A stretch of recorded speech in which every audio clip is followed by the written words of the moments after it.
ষড়যন্ত্র করে যে আমরা 41 সাল পর্যন্ত দেশে কর্তৃত্ব করব।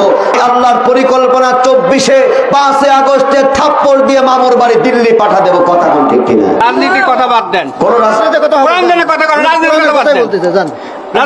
আমি তো আলোচনা করছি, আমি কি রাজনীতির কথা বলছি? কথা বলেন রাজনীতি কথা এগুলা। হ্যাঁ, আলোচনা শুরু করছি, শোনেন এবার শোনেন, কোরআন দিয়ে তো কথা বলছি। সূরাতুল নাম সূরাতুল আল আনআম, আয়াত নাম্বার 45। ফাকুতিয়া, আমি আল্লাহ কেটে দেই আযাবিরাল কওমিল্লাযিনা যালামু, জালেমদের।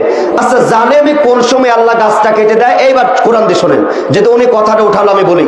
জালেম যখন ওই পরিমাণ অত্যাচার করে, রব্বানা, হে আমাদের রব, আখরিজনা মিন হাযিহিল ক্বরিয়াতিজ যালিমি আহলুহা। হুজুর আলিম মানুষ বসে আছে, কোরআনের কথা বুঝবেন।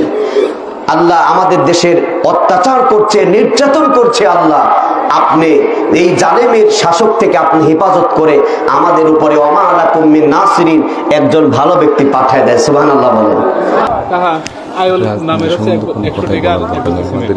খুবই ভালো, সবাই কথা ভাবে আমরা চলি। আল্লাহ রাব্বুল আলামিন বলবেন না, হ্যাঁ, হ্যাঁ, মুসলমানের এই দেশেতে শেখ হাসিনার ঠাঁই নাই। শেখ হাসিনার পক্ষে যারা, তাদের কোনো রক্ষা নাই। কথা বলে, মুসলমানের এই দেশেতে শেখ হাসিনার ঠাঁই নাই। শেখ হাসিনার পক্ষে যারা, তাদের কোনো রক্ষা নাই।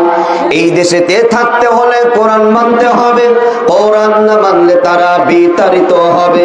তোলো তোলো, আওয়াজ তোলো, জোর কদমে সামনে চলো, সবাই মিলে একই তালে দাও না স্লোগান, নারায়ে তাকবীর, দিন ইসলাম, দিন ইসলাম, লিল্লাহি তাকবীর।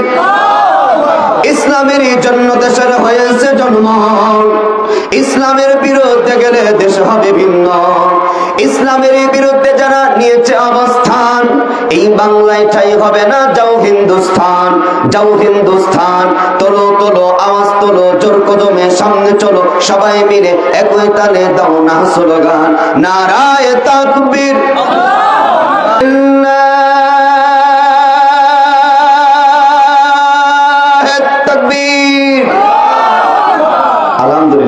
কষ্ট পাইছেন?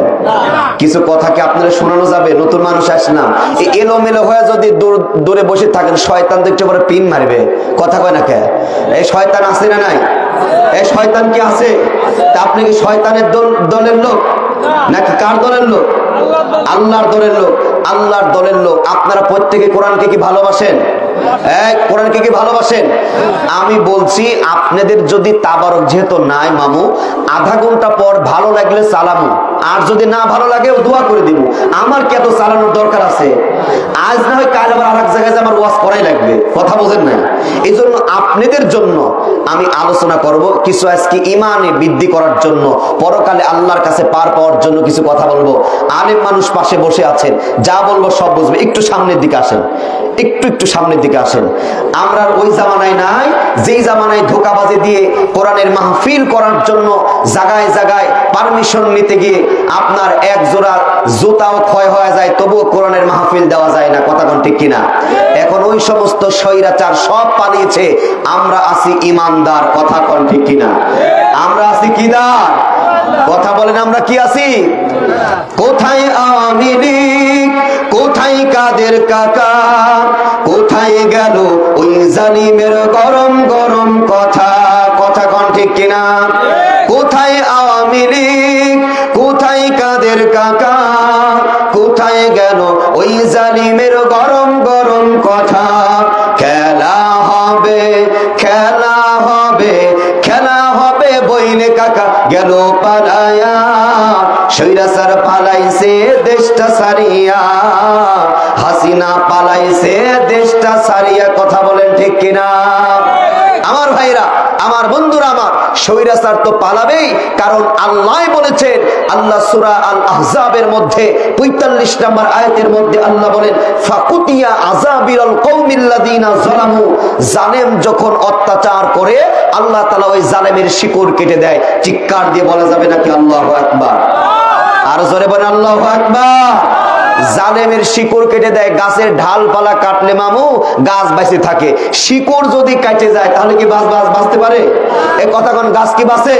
কারণ এই দেশের আপনার স্বৈরাচারের ঢাল ছিল এমপি মন্ত্রী, ওই টাকলার বাচ্চা টাকলা বলে ইসলামের বিরুদ্ধে, বলে রাষ্ট্র ধর্ম ইসলাম থাকবে না। কথা কোন ঠিক কিনা? ওই লতিফ সিদ্দিকী হজের বিরুদ্ধে কথা বলে, কিন্তু ওই লতিফ সিদ্দিকী টাকলা মোরা এমপি মন্ত্রী দেশের মধ্যে, তারাই ছিল জালেমের ডালপালা, আর জালেম ছিল সৈরা হাসিনা, গুড়া শুদ্ধি কাটিতেছে আল্লাহ বলে। আপনার